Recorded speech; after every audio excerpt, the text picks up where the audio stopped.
મહાત્મા ગાંધીજી અને લાલ બહાદુર શાસ્ત્રીજીના જન્મદિવસ સુધીના 2 ઓક્ટોબર સુધી 15 દિવસનો સેવા પખવાડિયો ઉજવવાનું નક્કી થયું છે. દર વર્ષે એનું આયોજન થાય છે. દર વર્ષે એની અંદર કાર્યક્રમો પણ કરવામાં આવે છે. એ જ રીતે આ વખતે પણ કેટલાક કાર્યક્રમો જે નક્કી થયા છે. આની વચ્ચે 25મી સપ્ટેમ્બરે પંડિત દીનદયાળજીની પણ જન્મજયંતિ આવે છે. આ સેવા, સ્વચ્છતા અને સમાજ સાથે જોડવા માટેનો આ એક પ્રયત્ન છે.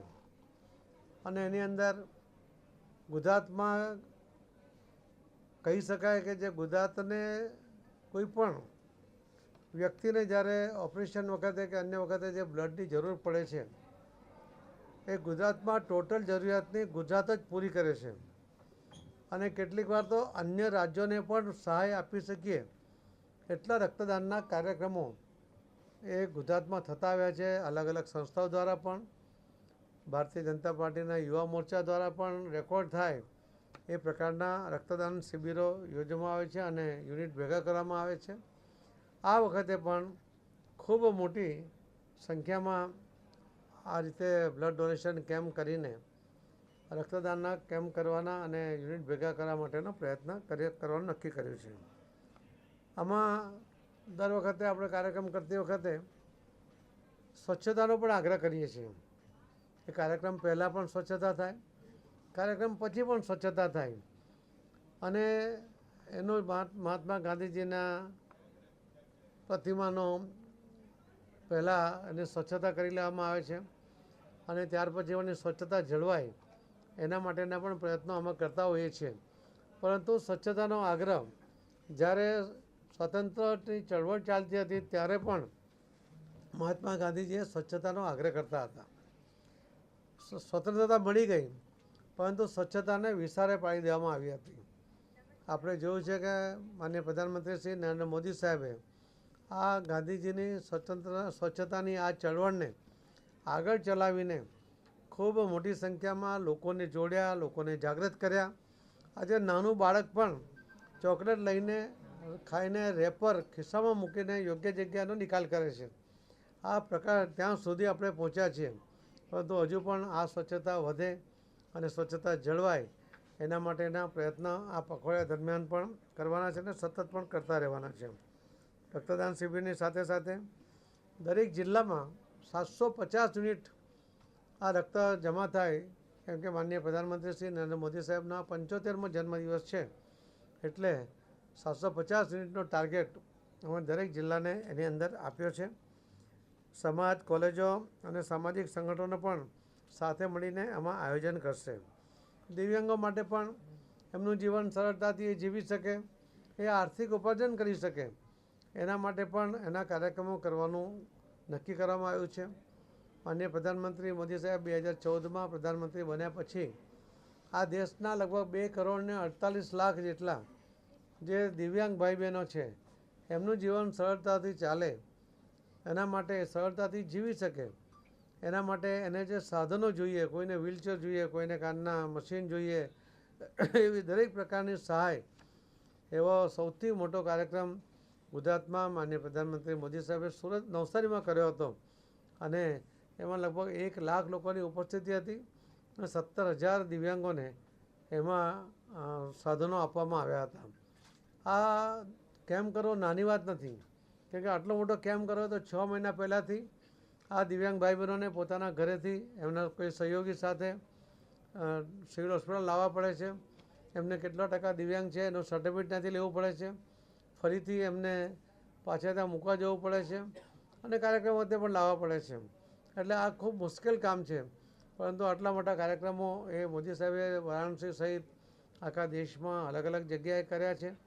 અને હવે નાના પ્રમાણમાં ધારાસભ્યો, સાંસદો કે કાર્યકર્તાઓ એ પોતાના જિલ્લાનું કે પોતાના વિસ્તારના દિવ્યાંગોને જે કોઈ આવશ્યકતા છે, જરૂર હોય, કોઈને સ્કીમમાં, સરકારની સ્કીમમાં અથવા કોઈ NGO પાસેથી મદદ લઈને પણ એમને આ પૂરું કરે, એ પોતાના વિસ્તારમાં એક પણ દિવ્યાંગ મદદથી બહાર ન રહી જાય એ પ્રકારનો પણ કાર્યક્રમનું આયોજન કરી રહ્યા છે.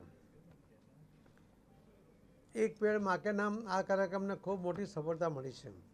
માનનીય પ્રધાનમંત્રી મોદી સાહેબે જ્યારે આ વાત કરી હતી કે એક પેડ માં કે નામ, ત્યારે એને કેટલી સફળતા મળશે એનો અંદાજ નહોતો. પરંતુ જ્યારે મોદી સાહેબ આહ્વાન કરે છે ત્યારે સ્વાભાવિકપણે એને જે લોકો ફોલો કરે છે, એને સમર્થન આપે છે, એના કારણે કરોડો વૃક્ષો વવાયા છે. અને આ વખતે પણ અમે જિલ્લાઓ, નગરો, મહાનગરો, તાલુકાઓ દરેક જગ્યાએ આ એક પેડ માકે નામના કાર્યક્રમને આગળ વધારીને એની જે જરૂરિયાત છે, આપણે જોયું છે કે જે વૃક્ષો કપાવાને કારણે કુદરતમાં પણ કેટલા બધા ફેરબદલ આવ્યા છે, વરસાદની જે શક્યતાઓ હતી સંભવિતતામાં પણ ફેરબદલ આવ્યા છે. ત્યારે આ વૃક્ષોથી આપણે કુદરતનું જતન કરીએ એના માટેના પણ પ્રયત્ન આપણે કરી રહ્યા છીએ. પ્રબુદ્ધ નાગરિકોના સંમેલન પણ કરવાનું આયોજન આમાં કર્યું છે. આદરણીય મોદીજીના જીવન ઉપર એક પુસ્તક બનાવવામાં આવ્યું છે. એને વહેંચવું નથી, વેચવું છે. લોકો ખરીદે, એમાંથી પ્રેરણા લે, એમાંથી કોઈ ઇન્કમની ભાવના નથી, પરંતુ ફ્રી વિતરણ નથી કરવું. બધાને આ વેચવા માટે કે લોકો ખરીદવા માટે પ્રયત્ન કરે એના માટે પણ કરીએ છીએ. અને એ પુસ્તક અત્યંત સારી રીતે લખાયું છે, એનામાંથી પ્રેરણા મળશે લોકોને, એટલા માટે એમાં કરી રહ્યા છે. એની એક ડોક્યુમેન્ટરી પણ તૈયાર કરવામાં આવી છે. એ ડોક્યુમેન્ટરી પણ અલગ અલગ જગ્યાએ પ્રદર્શિત થાય, ગણપતિના અંદર કે નવરાત્રિના કાર્યક્રમોમાં, એનો પણ પ્રયત્ન કરી રહ્યા છીએ.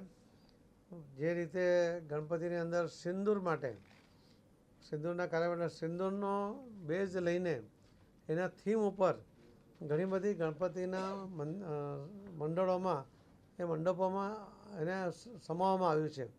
અને એટલે સિંદૂરના બનાવને વખાડી કાઢવું અને મોદી સાહેબના પગલાંને સમર્થન આપવું, એ પ્રકારની થીમ ઉપર જે બન્યું છે. જે આ સિંદૂર પછી, સિંદૂરના આક્રમણ, આપણે સિંદૂરમાં પગલાં લીધા પછી જે દેશમાં વાતાવરણ બન્યું એ પણ લોકો સુધી પહોંચે અને યુવાનો સુધી પણ પહોંચે કે દેશ કેટલો મજબૂત બન્યો છે. એક સમય એવો હતો કે આપણે બીજા પર ડિપેન્ડન્ટ રહેતા હતા. આજે આપણા દેશને કોઈને છેડવાની તાકાત નથી રહી. એ સિંદૂરથી સાબિત થયું છે. અને આપણા દેશમાં બનેલા શસ્ત્રોનો ઉપયોગ કરીને સિંદૂરને આપણે જીતી શક્યા, પાકિસ્તાનને જવાબ આપી શક્યા. એ વળતો જવાબ નહીં આપી શક્યો. એ અને પૂરી દુનિયાએ જોયું છે કે ભારત એને પોતે જે શસ્ત્રો ઉત્પાદન કરે છે એનું પરફેક્શન કેટલું છે એ પણ આપણને જોવા મળ્યું છે. ત્યારે સિંદૂરની વાત લોકો સુધી પહોંચે એના માટે આવા માધ્યમનો પણ ઉપયોગ કરવાનું કહ્યું છે. અને દર વર્ષે જેમ સંસદનો ખેલ મહોત્સવ એ શરૂ થાય છે, એ પણ દરેક સાંસદોને, દરેક ધારાસભ્યોને સાથે રાખીને પોતાના વિસ્તારની અંદર દરેક પ્રકારની રમતો, નાની કે મોટી કોઈ પણ હશે, પણ દરેક પ્રકારની રમતોનું આયોજન કરવું, એની અંદર નવા નવા ખેલાડીઓને પ્રોત્સાહિત કરવા, એમાં જે વધુ ટેલેન્ટેડ બાળકો હોય એના માટે એને જરૂરી સહાય પણ કરવી.